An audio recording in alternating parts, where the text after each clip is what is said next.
Today on Between the Lines, a game plan for corporate, civic, and personal renewal with the former Microsoft President and Chief Executive Officer of Xbox, Robbie Bach.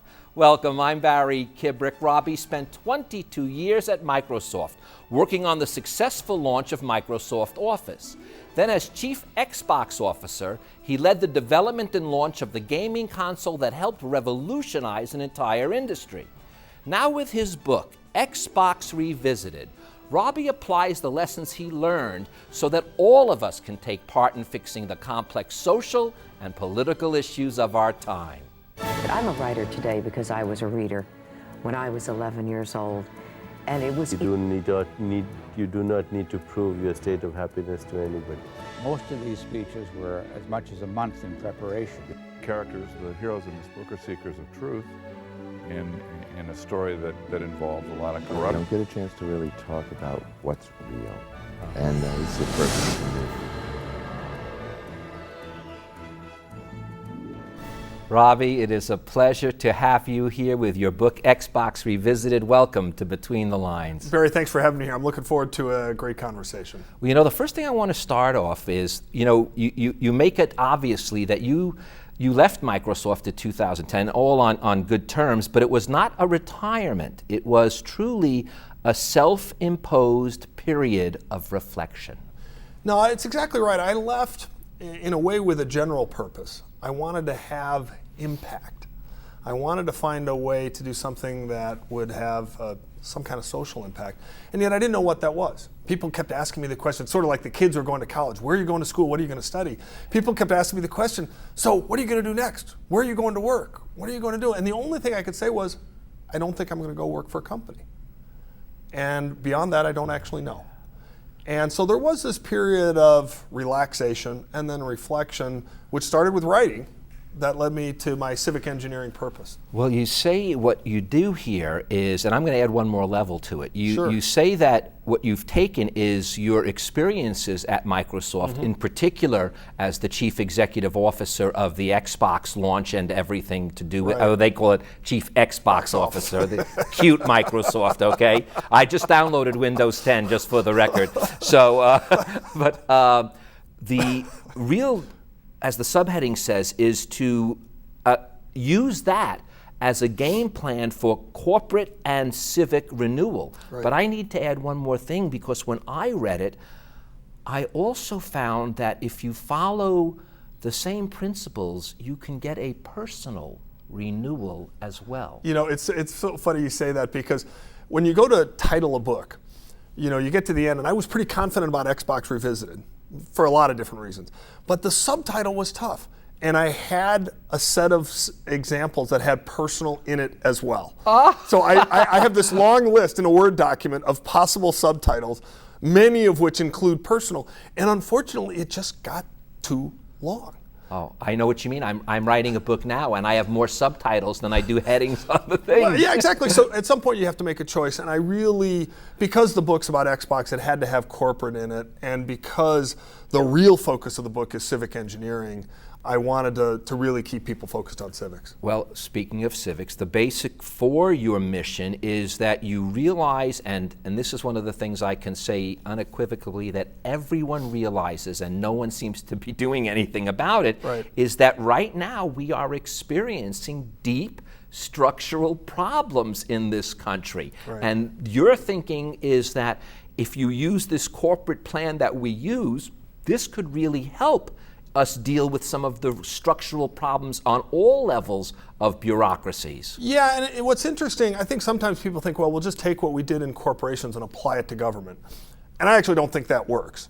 What I do think works is to take lessons you've learned and then go to a nonprofit, go to a local civic organization, go to a local government, go to state government, and customize that and take the principles and the approach you take and use that learning to try to make those organizations better. And I think it's a powerful opportunity. And we really are at a time, people don't see it, but we really are at a time of deep challenge in the country. Well, the framework that you developed at Xbox, you called the 3P framework. And I'm going to go over those 3 Ps because they apply, as I said, personally, civically, and governmentally. Sure. That is, the first one is purpose. As you say, the soul of the matter? Yeah, so I often think when we face challenges, we see a problem, and the first thing we want to do is we want to dive in and say, well, what do we do about it? And in fact, you have to resist that. You have to step back and say, okay, what's our ultimate goal? What is it we really want to accomplish? The problem's there, fine, but let's step back.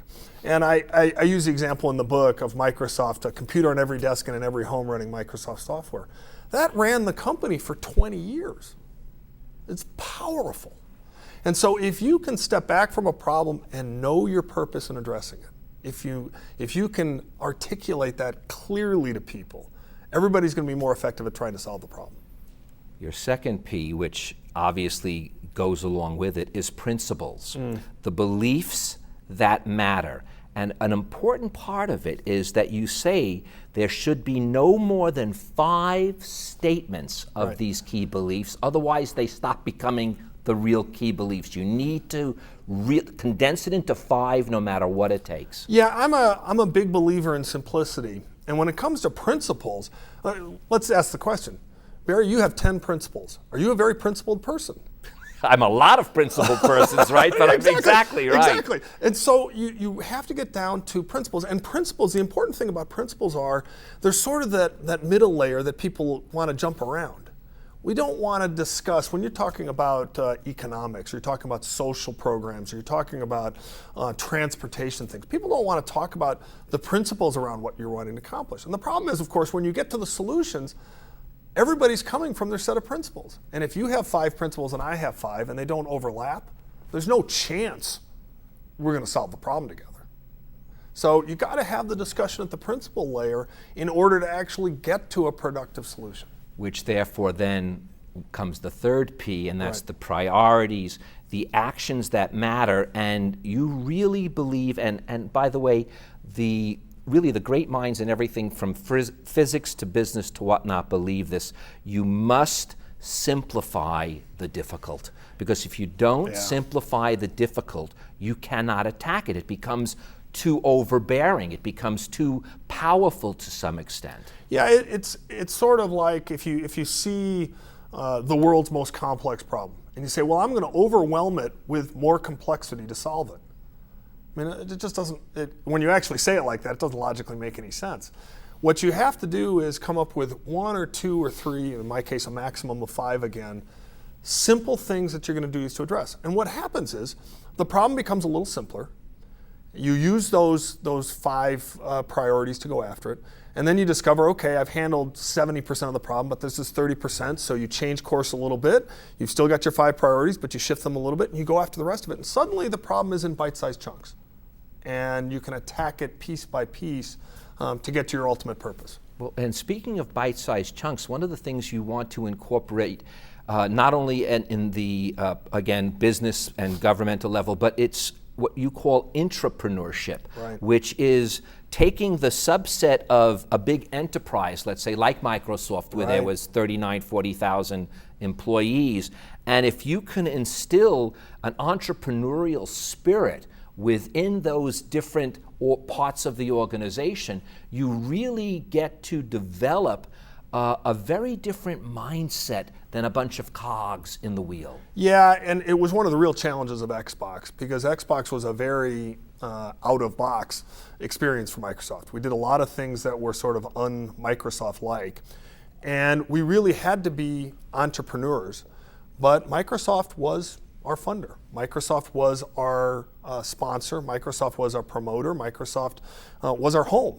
And many of us were born and bred Microsoft people. And so finding the right balance between taking the best from Microsoft and taking the best from the entrepreneurship world and mixing those together was a secret to ultimate success. And we weren't very good about it at the beginning. Oh, I want to say some of the funniest part in the book and the most important part of the book is the failures. Oh yeah, absolutely. But there's something you do here, and I'm going to read this exactly, because we've always heard, and I've always firmly believed, that turning failure into lessons is the key. But you add something else. It's not just turning them into lessons, but into actual success. And that's the bridge that the gap that I want to bridge for people is not just learning from your mistakes, because those are lessons well learned, but you can take those mistakes and actually turn them into successes. Well, the key thing there is the other word I use in the book, perseverance. Because so often when you have a failure and you say, well, I'm going to analyze that and figure out what I did wrong, people don't take the next step, which say, and now I'm going to fix it. And now I'm going to go and do it right. And there's a point in the Xbox process where I had a lot of self-doubt.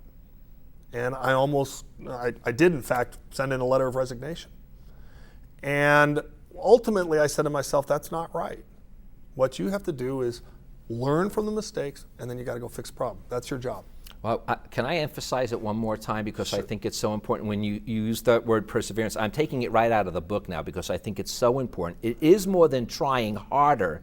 It is changing the tactics until success is achieved. So it's not just the constant going on, it's the going on, and then as now it's so high tech, it's the pivoting, if you want to pivot, and that means that you can, like a basketball player, keep that one foot on the main goal, but you got to shift it, you got to move it, and if you want to get to an open spot. So it is not just the perseverance, but the ability to change the tactics while you are persevering. Well, and one of the challenges is when you get into an organization, you know, if there's 5 people working on something, pivoting is relatively easy.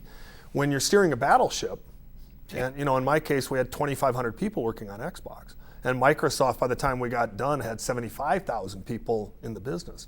So now you try to pivot that takes real skill. And you know, the current leader at Microsoft, Satya Nadella, is in fact doing just that. He's getting Microsoft to pivot.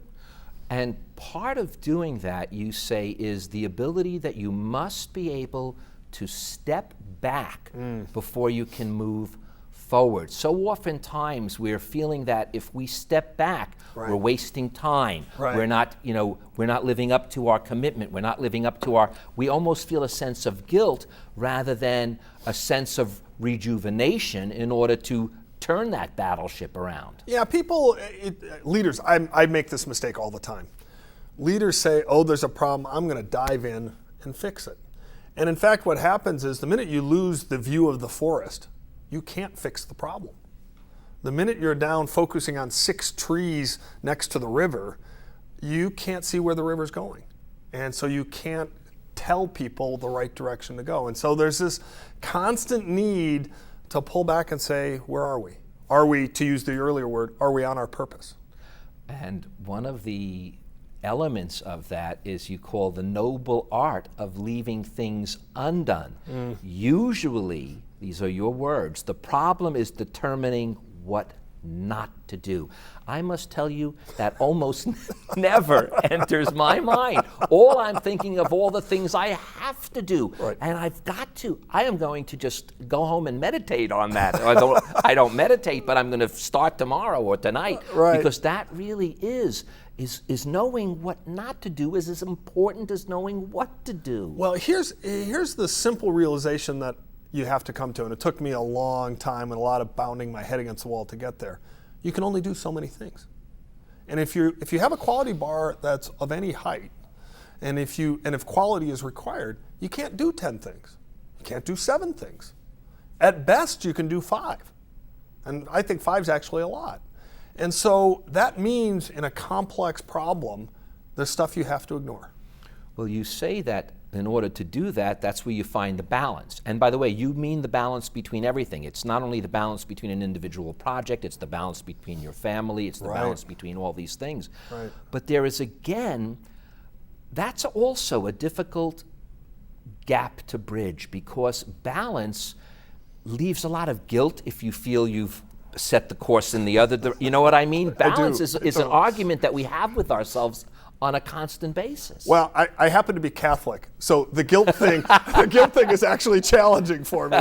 But you're right, that's what happens. And when you leave something on the floor and you say, we're just not going to worry about that right now, there is a pang. There's some guilt.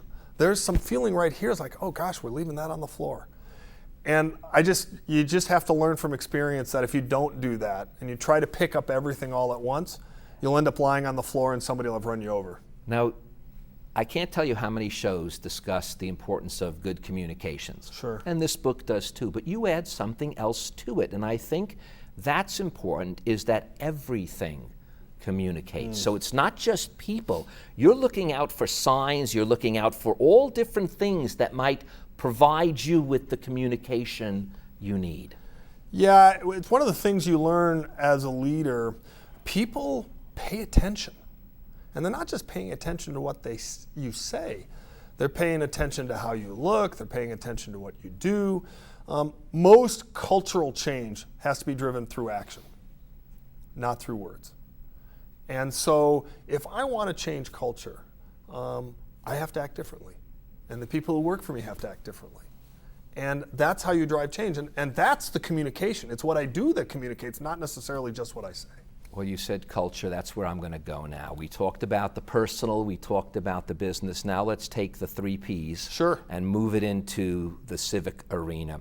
And right now, and you mentioned it in here, and I think it even came from a letter from a friend, Roskovich. Charles Roskovich. Okay. From business to government, leaders have lost their ethical obligations. And every single American feels it and is not sure what to do about it. Yeah, when I see this especially in Washington, but you see it state and local level just as well. Even sometimes more so because the state and local level oftentimes affects you even more severely. Well, you're certainly more visible to you Right. directly. No, absolutely right. And you watch it and you realize that people aren't thinking of themselves as civic servants. They're thinking of themselves as, this is my job, this is my profession, this is my career. And so it becomes about them. And one of the contracts people make when you run for office is you agree, explicitly or implicitly, to set the personal thing aside. Yeah. And people have lost sight of that. And now that they haven't done it, now that it's about them, now your goal and my goal can't necessarily be the same. And as they lost sight of that, we lost respect for them. Correct. And once you lose respect, that's one of the hardest things to get back, and one of the most important things, because without it, who's going to listen to you anyway? Well, ask yourself, there's a real paradox here. I agree with you completely. There's a real paradox here that's fascinating to me.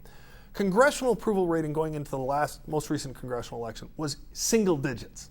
Too high. Single digits. Too high. And too high. Right, single digits. And yet, we re-elected something like 80% of the people. So that's the paradox I'm trying to get at. People know when you ask them, are these good people, are they doing a good job? They know the answer is no. And yet somehow we don't know how to make a change. Well, you know, part of it is we're not having the serious conversations to do so. I quoted you as we talked about earlier, in a Sure. blog I wrote, because, and it was about the debates themselves, and even there you could see that if we're not having these serious conversations and we're not figuring out the purpose, the rest of it could start to, that's why purpose is number one, the rest of it can start to trickle down into the ether and get lost, and we are no longer paying attention to it. Well, and when you see those debates, the debates are incredibly tactical. And that's not about debating the issues. That's about some kind of combat initiative to try to figure out how I get myself further up in the poll. Well, you say, and again, it goes back to Thomas Paine, common sense. Right. You say common sense strategies in response to complex challenges. Where's the common sense strategies? It seems like when we have a complex issue, we are seeking purposely complex ways to solve them, and that only increases the complexity of the problem. We need to be seeking out simplistic ways to solve the complex. So to take healthcare as a most recent example. Oh, I told my wife we're going to be talking about this. We have to, because we just had a situation that's unbelievable with it. Well, and leave aside whether you like the Affordable Care Act or not, because I'm not here to, and the book is not a political book, so I'm not here to say pro or con. The one thing I will say is it didn't make the problem any simpler. In fact, it made the problem more complicated, because basically we didn't do anything with the existing system. We just piled yet another system on top. So now we have 3 healthcare systems. We got Medicare, we have Medicaid, and we have the thing people call Obamacare, or the Affordable Care Act. And they now intertwine in ways that nobody understands. And not only that, but Robbie, tell me any other profession in the world that you pay an intermediary for. Yeah. Never. Right. You go to a mechanic. Well, there's no transparency. There's no transparency, No but you don't transparency. even. But you don't usually have it. Now you have insurance for your car if you got into a crash. But if your car needs repair, you don't go to your insurance company. You pay the mechanic. So, we now have a layer in a system that exists in only one form of enterprise, and that's healthcare. Right. And so the debate again isn't, in my mind, so much about the healthcare problem itself. That's a perfectly great topic. But the question is, did our leadership, all of them, Republicans, Democrats, Independents, whomever, step back from the problem and say, what are we trying to accomplish? What's our purpose? And by the way, I will posit that the purpose in pursuing healthcare reform changed at least 4 times right through the middle of that process. And when you have a purpose that is moving, you have no purpose. Well, you are on a mission. This is to civic engineer. I do want to give your website. You said it's okay. In fact, people can even buy the book directly through the website. So let me give the website out now so that people can, if they want to join forces, can do this. It's too easy. It's your name. It's www.robbiebach.com. We'll leave it up there for a few seconds. But I triple-starred this comment because I think this may be one of the crucial issues facing us right now that you wrote. The urgent crowds out the important and reduces our ability to deal with fundamental issues. Everything seems urgent, dangerous, immediate, and it crowds out all the real issues that need to be dealt with that are more important, if not quite as urgent. But believe it or not, I bet you they're more important and even as urgent. Yeah, I agree with you completely. And I could cite 20 different examples. Tax reform, immigration reform, the infrastructure system in our country. You think about income inequality. These are long-term structural problems that are serious. And instead we're having these tactical debates about issues that are hot now because they're hot, as opposed to because they're important. Well, and the worst part about it, you say, is it's disempowering the people it's meant to serve. So by doing that, the citizenry itself becomes less important. The more the government is making these decisions, the more the on all levels of government are making these decisions, the citizenry are becoming less important. Well, we don't have to do this anymore because the government is taking care of us. We don't have to. And that was not, the government is supposed to, quote, take care of us in certain ways. It's to protect commerce and our national safety and things like that. But it was never meant to relieve us of our responsibilities as humans or citizens. Well, and so now you've come to a very important question, which is purpose. So what's the purpose of the various levels of government? And this is a topic that doesn't get debated. In the book, I go back to the Constitution and read the preamble of the Constitution and use that as my purpose. It's way too long for a typical purpose statement, but it creates an interesting debate. And so what does it mean to support the general welfare? Let's have that debate. We should have that discussion. And if we can agree on what it means to support the general welfare, then we can attack some of these challenging issues. But you give us this little warning. The dangerous leap, you call it, is moving into the implementation phase. So we're having this wonderful discussion. That's the question, right? And by the way, I'm not expecting you to answer that right now, because if you did, you'd be up on the podium with those guys. But that is the problem. My goal in all of this, my purpose, if you will, for the book and what I do public speaking, is to build an army of civic engineers. And they won't all be the same. You'll choose to pursue your civic and engineering work in a specific way. You'll take your implementation in a certain way. I'll take it in a different way. Some people will run for office. Some people will go join a nonprofit. Some people will write a book. Some people will take another approach. And that, to me, is the only way I can think of to actually answer the question, per se, is to say, hey, look, each of us has to analyze the problem and decide what impact we can have.